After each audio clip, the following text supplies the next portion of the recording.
या देवी सर्वभूतेषु मातृरूपेण संस्थिता नमस्तस्यै नमस्तस्यै नमस्तस्यै नमो नमः। हमारा धर्म कोई भी हो, हमारी मान्यताएं बेशक अलग अलग हों, लेकिन हमारी साझा संस्कृति है और सांस्कृतिक विरासत एक है, जिसमें मां के कदमों में जन्नत बताई जाती है।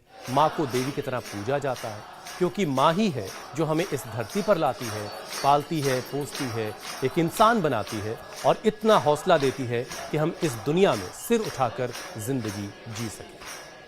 बिल्कुल ठीक कह रहे हैं हुसैन आप। तभी तो साल में 4 बार ऐसे मौके आते हैं जब हम मां की विशेष पूजा करते हैं, व्रत उपवास रखकर शक्ति की आराधना करते हैं। खासकर नवरात्रि में छोटी छोटी बच्चियों को देवी की तरह पूजा जाता है। बिल्कुल ठीक कहा आपने। और देखिए, आज महाअष्टमी है। अष्टमी और नवमी पर माँ दुर्गा की विशेष पूजा के बाद कन्या पूजन का आयोजन होता है और फिर इसके बाद जो व्रती हैं वो अपना व्रत खोलती हैं। वैसे पूजा अर्चना, इबादत, रोज़ा, उपवास, ये सब हमें सही रास्ता दिखाने के लिए है। और चूंकि हमारी ज़िंदगी में माँ का दर्जा बहुत ख़ास है, इसलिए माँ की इबादत के ज़रिए हम अच्छी बातों को याद करते हैं, अच्छी चीज़ों को ज़िंदगी में शामिल करते हैं, ताकि ये समाज सबके जीने के लायक बना रहे। हुसैन, अब तो साइंस ने भी ये साबित कर दिया है कि हमारी एनर्जी का सीधा कनेक्शन, सीधा रिलेशन मां से होता है। जन्म के बाद भले ही शरीर मां से अलग हो जाता है, लेकिन दशकों बाद भी बच्चे की इम्यूनिटी पर मां का असर बना रहता है। और इसीलिए माँ और बच्चों का जो रिश्ता होता है ज्योत्सना, वो खास होता है। और शास्त्रों में भी ये कहा गया है कि ईश्वर ही माँ के रूप में हमारे बीच है। लेकिन आज महाअष्टमी के इस खास मौके पर ये कहते हुए अफसोस होता है कि आज भी महिलाएं पूरी तरह से सुरक्षित नहीं हैं। कभी उत्तराखंड तो कभी किसी और राज्य से ऐसी खबरें आती हैं जो दिल दहला देती हैं। तो आइए, आए दिन जिस तरह से हमारे समाज में महिलाएं हिंसा और कुंठित सोच जो है उसका शिकार होती हैं, वो असहनीय है। बिल्कुल, बहुत अफसोस की बात है। और ऐसे में आज जरूरत इस बात की है कि बेटियों को सिर्फ नवरात्रि में पूजा ही उनकी ना की जाए, बल्कि उन्हें हर रोज सम्मान दिया जाए। और यह तभी मुमकिन होगा जब बेटी खुद ताकतवर बनेगी, ताकि अपनी रक्षा वो खुद कर सके। बिल्कुल। और इस वक्त स्वामी रामदेव भी हमारे साथ जुड़ चुके हैं। कन्या पूजन वो कर रहे हैं। महाअष्टमी का आज खास मौका है। स्वामी जी, महाअष्टमी की शुभकामनाओं के साथ बहुत बहुत स्वागत है आपका। प्रणाम। प्रणाम स्वामी जी। स्वामी जी प्रणाम। बहुत बहुत प्रणाम। और जैसा हुसैन भाई बोल रहे थे, या देवी सर्वभूतेषु शक्ति रूपेण संस्थिता नमस्तस्यै नमस्तस्यै नमस्तस्यै नमो नमः का तात्पर्य एक ही है कि हम कन्या पूजन भी करें, उन कन्याओं को इतना समर्थ बनाएं, अपने घर की बेटियों को इतना बलवान बनाएं कि उनको हम इतना समर्थ बना दें कि किसी भी आतताई को जो है वो जवाब दे सके, अपने शौर्य के द्वारा, अपनी ऊर्जा के द्वारा, अपने पराक्रम के द्वारा। और घरों में ये खाली एक दिन का सम्मान नहीं है, ये हर दिन का सम्मान है। हर दिन ऐसे अपने घरों में बेटियों को भगवती का स्वरूप मान करके, देवी का, शक्ति का स्वरूप मान करके, ये हमारी बहुत प्यारी प्यारी बच्चियां हैं, गुड़िया हैं।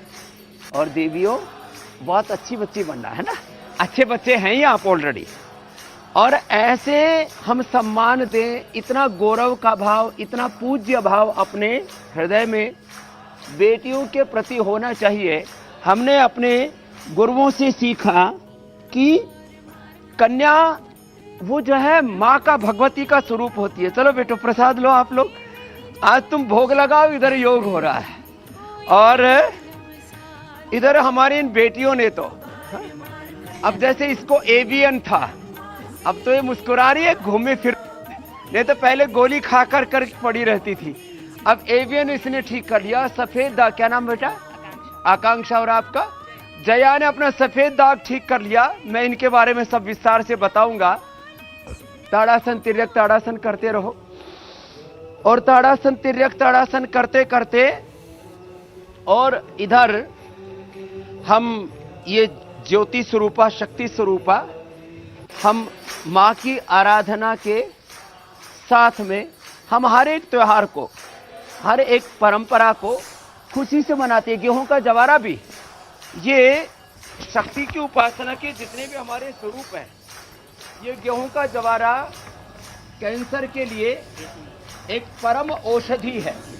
और आज एक तरफ तो ये योग हो रहा है जो हमारी ये बहनें कर रही हैं, आकांक्षा ने जैसे बताया एवियन ठीक कर लिया, और ये दूसरी इधर मीनाक्षी हमारे पास भी है, इसने 48 mm का ओवरी का सिस्ट ठीक कर लिया, सफेद दाग ठीक कर लिया, निभा ने हार्ट के ब्लॉकेज, और ये जो सबसे सामने दिख रही है स्मार्ट सी बेटी निधि, इसने अब तो ये दूसरों को योग सिखाती है, और इसने फुल बॉडी पेन था वो ठीक कर लिया। और आज हमारे साथ या गांव के जो कलाकार जो रामायण का मंचन करते हैं, अभी भी इस तमाम तरह के टेक्नोलॉजी के युग में भी अपनी परंपराओं का निर्वहन कर रहे हैं, ये आज हमारे साथ यहाँ राम जी का परिवार भी और रावण जी का परिवार भी एक साथ है। और हमने कहा भाई सब प्राणायाम कर लो, अपना कुनबा एक ही है, ये तो अभिनय नाटक हो सकता है अलग अलग। और इस अच्छी तरह बात से है कि कहीं कोई झगड़ा नहीं दिखाई दे अशोक रहा स्वामी जी। वाटिका में भी शोक रहित रह करके, अशोक रह करके लेकिन इनको स्वामी मैंने जी कहा, आज सब के कबाड़ कार्यक्रम का भाती अनुलोम फोकस जो विलोम है कर। हमारा, हाँ, मैंने वो कहा बेटियां हैं, जी, और बेटियों को बलवान कैसे बनाया जाए ये आज हमें आपसे जानना है। और इसके लिए ट्रेनिंग जरूरी है, लेकिन निरोगी रहें इसके लिए रोजाना योग करना जरूरी है। तो 10 योग का ऐसा पैकेज आप बताइए जो खास तौर से बेटियों के लिए हो, और वो योगाभ्यास करके पहले खुद को निरोगी करें, उसके बाद फिर उनको बलवान बनाने की बात की जाएगी।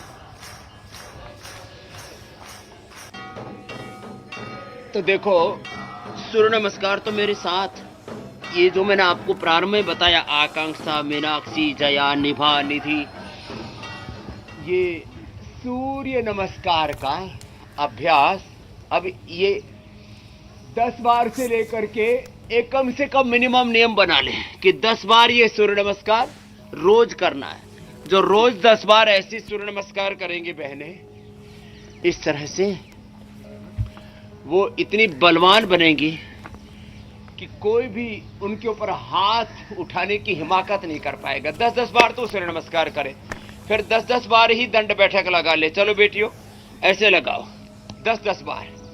अब 10-10 बार ऐसे बैठक लगाएंगी, दंड लगाएंगी, तो इतनी मजबूत बन जाएंगी, फिर कहाँ उनके तरफ कोई गलत निगाहों से देखने की हिम्मत कर पाएगा। देखा करे ये तो मुझे ही ढहा देंगी।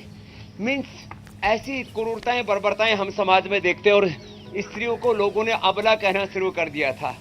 अब योग करा करके हमने उनमें इतना बल भर दिया है, अरे बोले इस बला से तो दूर ही ठीक है भाई। इंडिया टीवी हर वक्त हर जगह डाउनलोड करने के लिए सर्च करें India TV news Google play store या ऐप स्टोर पर।